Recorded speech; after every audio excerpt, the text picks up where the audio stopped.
pessoal, tudo bem? Bem-vindos a mais estudo bíblico, né? Obrigado por estar prestigiando do outro lado. Saiba que você, graças a você, eu continuo na minha busca e meu estudo, né? Muito bacana. Vamos lá. Bom, hoje a gente vai finalizar, né? Eu pretendo finalizar o segundo livro da Bíblia, livro de Êxodo. No vídeo passado eu falei sobre quando Deus deu, né, as 10 leis, né, para Moisés, né, a tábua dos 10 mandamentos, e também sobre outras leis também que regeram o povo hebreu, né. E também falei da ideia do sogro de Moisés, né, do Jetro, que ele viu que Moisés, ele ficava o dia todo julgando a causa do povo e falou sozinho, ele não consegue dar conta. E deu ideia para que ele levantasse 70 líderes para poder ajudá-lo, e aí as causas difíceis iriam parar para ele, né? E o que é interessante saber, né, voltando um pouquinho nesse assunto, é que assim, o Moisés, além de líder do povo, ele era legislador, então ele criava leis, e ele era juiz, ele julgava o povo. Então o Jetro, querendo ou não, ele foi o idealizador aí da Câmara Legislativa, né? Se fosse nos dias de hoje, o Moisés seria o presidente da Câmara, mas tudo bem. Bom, vamos lá. Então depois que a gente viu, né, que Deus libertou o povo do Egito, então estabeleceu as suas leis, né, que era a sua conduta e estilo de vida do povo hebreu, logo depois também Deus ele pediu algo para o povo, que foi criar uma morada para ele. Vamos ler isso em Êxodo capítulo 25, diz assim: Disse o Senhor a Moisés: diga aos israelitas que me tragam uma oferta, receba de todo aquele cujo coração o compelir a dar. Estas são as ofertas que deverá receber deles: ouro, prata, bronze, fio de tecido azul, roxo e vermelho, linho fino pela pele de cabra, pele de carneiro, tingido de vermelho, enfim, tudo aquilo que Deus, né, havia pedido para que eles herdassem do Egito, né? Então Deus pediu alguns materiais para que o povo ofertasse. E diz assim no versículo 8. Deixa eu ver aqui, vamos lá. E farão um santuário para mim, e eu habitarei no meio deles. Façam tudo como eu lhe mostrar, conforme o modelo do tabernáculo e de cada utensílio. Então Deus deu uma orientação para Moisés de que ele queria que fosse construído, né, de fato, uma morada para ele, né, manifestar a presença dele no meio do povo. Por que Deus pediu isso, né, depois de tantas coisas, né? Por quê? Era comum na época os povos vizinhos terem deuses vinculados com o território, com uma região. Tanto é que alguns nomes foram dados, né, em prol de algumas entidades. E aí Deus queria que aonde o povo fosse, querendo ou não, voltando à história, o povo hebreu era um povo nômade, tá? Então eles andavam, né, se acampavam de região em região. Por quê? Porque quando acabava o pasto do rebanho, eles tinham que mudar para um outro local. Então eles não tinham uma morada fixa. E aí Deus queria deixar claro, né, ele queria manifestar de forma clara que aonde eles fossem, ele iria junto, ele estaria junto, tá? Então era diferente de um Deus local, né, que era cultuado numa região específica. Por quê? Porque Deus queria quebrar muitos paradigmas, né, que eles herdaram do Egito, da cultura egípcia. Bom, continuando. E aí, olha só que interessante, Deus fala então para Moisés, para que ele pegue essas ofertas e diz assim, ó, só aceite daqueles que tiverem, né, encargo, que quiserem de fato ofertar. Deus é assim até hoje. Ele escolheu trabalhar em parceria com o homem, só que Deus não faz a menor questão que a pessoa dê algo obrigado para ele, né? E aí, ok, Deus deu toda a orientação, detalhes cravados de como deveria ser feito esse tabernáculo, tá? Que é essa tenda, essa morada. Vou mostrar pra vocês a foto, aperta um pause pra dar uma olhada de como é que era. A parte, né, do tabernáculo era dividida em 3 partes: o pátio, o lugar santo e o santo dos santos, que eram os cômodos desse santuário, e também um pouquinho dos utensílios, tá? Dá um pause pra dar uma olhadinha. Muito legal, né? Bom, por favor, não esqueçam, assim que acabar o vídeo, dá uma acessada no link abaixo do YouTube, de uma pessoa que foi visitar, né, um local que existe lá em Tímina, em Israel, que é uma réplica exata de como era o tabernáculo. Então ele mostra lá como é que é, bem legal. Por favor, assistam para que vocês tenham uma ideia de como era esse tabernáculo, tá? Muito fiel aí o que o Moisés construiu anos atrás.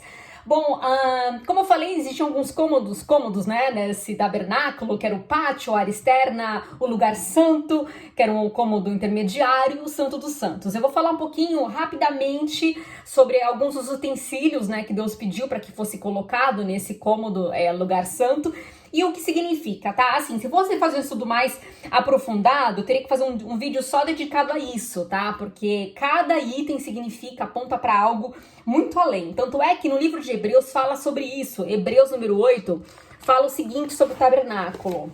8:5 fala assim, ó.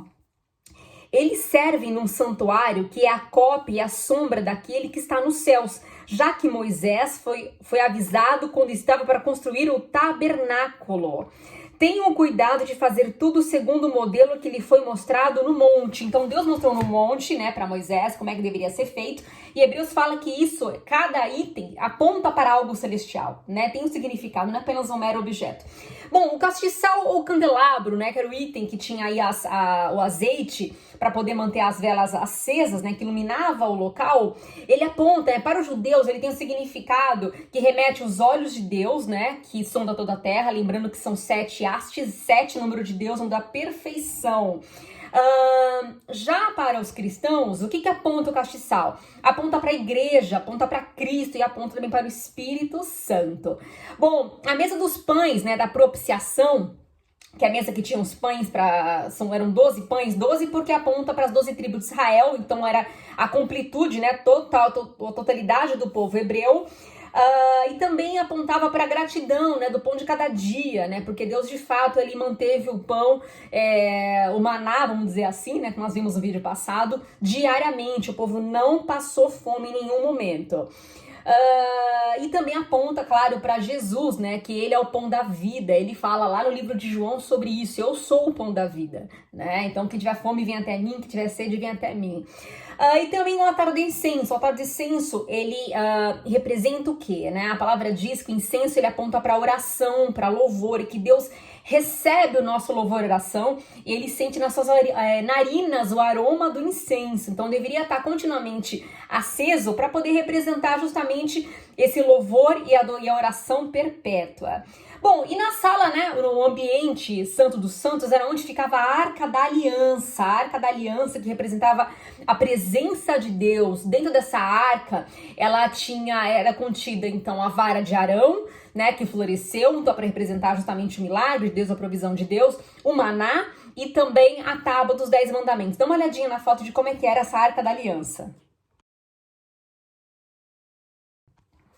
Reparem, se você não reparou, que na tampa, né, era chamada de propiciatório, onde tinha o desenho de 2 querubins, tá? Lembrando que a maioria dos utensílios eram feitos de madeira e coberta com ouro. Madeira aponta para a obra humana, para o homem, e o ouro representa a glória de Deus, tá? E aí, esses querubins, né, lembrando que querubim é a mais alta patente da hierarquia dos anjos, né, eles estavam apontando olhando para baixo. Por que os dois olhavam para o centro e para baixo? Porque quando o sacerdote ele entrava no pátio, ele fazia o sacrifício, né, sacrifício do bezerro, né, do animalzinho, e aí tinha todo um ritual, ele tinha que se lavar, purificar as mãos, aí ele levava esse sangue até esse lugar santo e ele derramava esse sangue. Então, quando ele chegava diante da Arca da Aliança, isso acontecia uma vez só por ano, o sumo sacerdote só que podia entrar nessa sala, porque era uma sala realmente sagrada, né? Deus manifestava a presença dele, o povo do lado de fora via que Deus manifestava em forma de coluna, né, de uma fumaça de glória cobria o lugar. Então era algo palpável, era realmente a teofania, manifestação visível de Deus. E aí quando ele derramava o sangue ele aponta para sacrifício, né, para você pensar bem e falar, nossa, por causa do nosso pecado, né, tem que haver derramamento de sangue. Claro que já apontava para o sacrifício de Cristo. Então o sangue era colocado justamente nesse meio onde os querubins assistiam, né? Então sempre sim apontando para Cristo, que ele está acima da lei, porque ficava acima, né, das tábuas do 10 mandamentos, e entre Deus. Então Jesus ele é o intermediador entre o homem e Deus. Bom, vamos lá. Então toda vez que era feito esse sacrifício, né, existia uma restauração do relacionamento de Deus e o homem, onde era perdoado o pecado do povo. Bom, vamos lá, outra coisa também, o sumo sacerdote, ele tinha ele tinha uma veste, tá, ritual, que ele tinha que colocar lá no peito, né, as 12 pedras preciosas que representavam cada uma das tribos, tá, do povo de Israel. Então, isso também aponta, eu não vou ficar toda hora postando aqui fotos, senão vai ficar muito longo o nosso vídeo, tá? Que eu quero finalizar agora, hoje, esse vídeo aqui do Êxodo. Vamos lá. Então, depois dá uma olhadinha no Google, tá? Sobre o sumo sacerdote, a veste dele. Bom, aí, olha só que coisa, né? Tudo isso que Deus passou, a gente vai ver aqui, foram 7 capítulos que Deus fala de tudo como é que deve ser, a roupa do sacerdote, os itens os utensílios do tabernáculo e tudo mais. Levou tempo. Moisés recebeu isso de Deus no monte, lá no Monte Sinai, ele foi sozinho lá. E aí, nesse meio tempo, o que aconteceu com o povo? Eles se corromperam, exatamente. Depois de 6 meses que eles haviam recebido a tábuas da lei, todo aquele protocolo, né? Eles causaram, olha só o que aconteceu. Vamos ler no capítulo 32, do versículo 1 ao 8, que diz assim, ó. O povo, ao ver que Moisés demorava a descer do monte, juntou-se ao redor de Arão, que era o irmão de Moisés, e lhe disse: venha, faça para nós deuses que nos conduzam, pois a esse Moisés, o homem que nos tirou do Egito, não sabemos o que aconteceu, né? Será que morreu? O que será que aconteceu? Respondeu-lhe Arão: tirem os brincos de ouro das suas mulheres, dos seus filhos e suas filhas e tragam-nos a mim. Todos tirarão os seus brincos de ouro e levaram a Arão, né? Eles o recebeu e os fundiu, transformando num ídolo, que modelou com uma ferramenta própria, dando-lhes a forma de um bezerro. Então disseram: eis aqui os seus deuses, ó Israel, que tiraram vocês do Egito. Vendo isso, Arão edificou o altar diante do bezerro e anunciou: amanhã haverá uma festa dedicada ao Senhor. Na manhã seguinte ofereceram um holocausto, sacrifício de comunhão. O povo se assentou para comer e beber, levantou-se para entregar-se à farra que tá falando. Então o Senhor disse a Moisés, ó, Deus já vendo lá embaixo: desça, porque o seu povo que você tirou do Egito corrompeu-se. Muito depressa se desviaram daquilo que lhe ordenei e fizeram um ídolo em forma de bezerro. Curvaram-se diante dele, ofereceram-lhe sacrifício e disseram: eis aí, ó Israel, os seus deuses que tiraram vocês do Egito. Gente, Deus foi lá, deu spoiler para Moisés, falou: ó, desce porque o povo tá causando.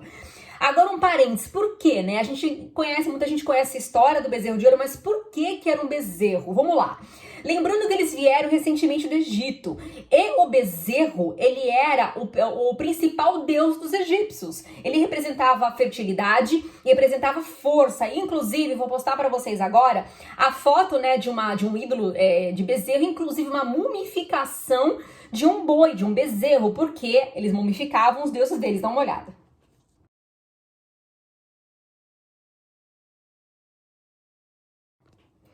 Viram só que interessante? Pois é, mas nem os animais eram escapados de virarem múmias, né? Bom, vamos lá. Então, continuando aqui no versículo 15 ao 20, olha só o que aconteceu depois. E aí, vamos lá. Então Moisés desceu do monte, levando nas mãos as 2 tábuas da aliança. Estavam escritas em ambos os lados, frente e verso. As tábuas tinham sido feitas por Deus, o que nela estava gravado fora escrito por Deus. Então Josué ouviu o barulho do povo gritando, disse a Moisés: há barulho de guerra no acampamento. Lembrando que Josué era discípulo de Moisés. Era o cara que, ele não se misturava com o resto, né? Onde Moisés ia, ele ia. Ele não subia junto com Moisés no monte, mas ele ficava na base ali próximo, né? Porque ele também era sedento por Deus. E aí respondeu Moisés: não é canto de vitória, nem canto de derrota, mas ouço o som de canções. Quando Moisés aproximou-se do acampamento e viu o bezerro e as danças, irou-se e jogou as tábuas no chão, ao pé do monte, quebrando-as. Pegou o bezerro que eles tinham feito e destruiu no fogo. Tem até aí muitos filmes, né, que falam sobre os 10 mandamentos, Moisés. Mostra essa cena aí muito conhecida, que ele quebrou essa tábua, ele ficou irado. Nossa, Moisés, hein? Que era o homem mais manso da terra, nessa hora ele ficou com raiva, porque o povo se corrompeu muito rápido. Bom, e aí, enfim, teve um maior rebuliço, muitas pessoas morreram, né, elas se guerrearam entre si, Deus ficou irado, gente, foi muito triste mesmo o que aconteceu. Mais de 3.000 pessoas morreram nessa questão aí. Bom, e aí no capítulo 32, versículo 31, 32, olha só o que Moisés faz, gente. Olha que ele fala assim, ó. Sabendo que Deus tá virado, né? Deus ia acabar com aquele povo. Aí ele falou assim, ó: assim Moisés voltou ao Senhor e disse: ah, que grande pecado cometeu este povo, fizeram para si deuses de ouro, mas agora eu te rogo, perdoa-lhes o pecado, se não risca-me do teu livro que escreveste. Ele pedindo para que Deus falasse, ó, me risca do seu livro, Deus da vida, porque, né, perdoa esse povo, senão, né? Aí respondeu o Senhor a Moisés: riscarei do meu livro todo aquele que pecar contra mim. Mas agora vá, guie o povo ao lugar que lhe farei, né? E meu anjo irá à sua frente. Aí ele falou: mas só Davi, na hora de punir, eu vou punir. Então, assim, Deus livrou, né? Deus ia ser um pouquinho mais rigoroso, né? Na sua justiça. Mas graças ao intermédio de Moisés, Deus repensou, Deus deu uma afrouxada aí. Lembrando que Moisés, gente, além de tudo, né? Que ele é um grande homem, ele é conhecidíssimo pela sua influência perante Deus, né? No sentido assim que em Jeremias, lá há muitos anos na frente, Deus fala sobre Moisés. Olha isso que tremendo que fala aqui, ó. Jeremias 15:1 diz assim, ó. Então o Senhor me disse: ainda que Moisés e Samuel estivessem diante de mim, intercedendo por este povo, eu não lhe mostraria favor. Então assim, Deus ele faz questão de lembrar que Moisés era uma pessoa que, pela intercessão dele, o coração que ele tinha podia fazer ele mudar o veredito dele. Olha só que tremendo, né? Bom, continuando aqui. E olha só, né? Moisés é um homem que viu tanto milagre, mar vermelho se abrir, né? Cair pão do céu, tantas coisas que ele viu acontecer. Ele pediu algo para Deus, né? Hoje as pessoas elas correm atrás do milagre, não atrás de quem faz o milagre, né? Da pessoa, de Deus mesmo. Aí no capítulo 33, gente, a coisa mais linda, uma das passagens mais lindas da Bíblia que eu acho. Deus diz assim, ó. Moisés diz assim para Deus, capítulo 33, 18 ao 20. Vamos lá, 18 diz assim, ó. Então disse Moisés: peço-te que me mostre a tua glória. Olha só que coisa linda. Aí Deus fala, aí Deus ele fala para ele, ó, você não poderá ver a minha face, porque ninguém poderá ver-me e continuar vivo. Ou seja, a glória de Deus é tão pesada que a gente não consegue ver assim a olho nu. Nossa carne ela não aguenta, a gente morre. Diz assim, ó, e prosseguiu o Senhor: há aqui um lugar perto de mim onde você ficará, em cima de uma rocha. Quando a minha glória passar, eu colocarei numa fenda da rocha e o cobrirei com a minha mão, até que eu tenha acabado de passar. Então tirarei a minha mão e você verá as minhas costas, mas a minha face ninguém poderá ver. Gente, Moisés tinha muita intimidade com Deus, ele é direto no monte. Como eu falei, um monte é um local muito especial para se orar e buscar a face de Deus. Aí ele pediu, rogou: Deus, eu quero ver tua face, não quero ver mais milagres, isso já sei, para mim já é normal, eu quero ver a tua face. E Deus permitiu, numa experiência que ele teve sobrenatural, Deus colocou a mão, passou por ele conseguiu ver as costas de Deus. Olha que tremendo, né? Essa passagem é muito linda, gente, eu me empolgo. Bom, para finalizar aqui então, Êxodo 40, para fechar, vamos lá, a gente já leu aí pelo menos uns 15 capítulos, tá? Êxodo 40... 33 fala, né? Então, nesse meio tempo, tá? Então, Deus reescreveu as tábuas do 10 mandamentos novamente, né? Para que o povo não esquecesse das leis. E aí, finaliza assim, tá? O livro de Êxodo 40, 33 ao 38 diz assim, ó. Finalmente, Moisés armou o pátio ao redor do tabernáculo e colocou a cortina à entrada do pátio. Assim, Moisés terminou a obra. Então, ele tinha finalizado o tabernáculo, tá? O tabernáculo, ele tinha forma retangular. E aí, como eram 12 tribos, ficava 3 em cada lado. Então, Deus ficava literalmente no centro. E por que ele ficava no centro? Fica vendo. Então, a nuvem cobriu a tenda do encontro e a glória do Senhor encheu o tabernáculo. Moisés não podia entrar na tenda do encontro porque a nuvem estava sobre ela. E a glória do Senhor enchia o tabernáculo. Sempre que a nuvem se erguia sobre o tabernáculo, os israelitas seguiam viagem. Mas se a nuvem não se erguia, eles não prosseguiam, só partiam no dia que ela se erguia. De dia, a nuvem do Senhor ficava sobre o tabernáculo e de noite havia fogo na nuvem, à vista de toda a nação de Israel, em todas as suas viagens. Olha que coisa linda! Então Deus fazia questão de manifestar a presença dele e caminhar com ele nessas viagens, né? Porque Deus queria manifestar e dizer: eu estou aqui no meio de vocês, eu não vou abandonar vocês, onde vocês forem eu vou estar. E Deus não mudou. Olha que tremendo. Desculpa o áudio longo, mas a gente conseguiu finalizar o segundo livro da Bíblia. Espero você no próximo vídeo. Obrigada até aqui. Até logo.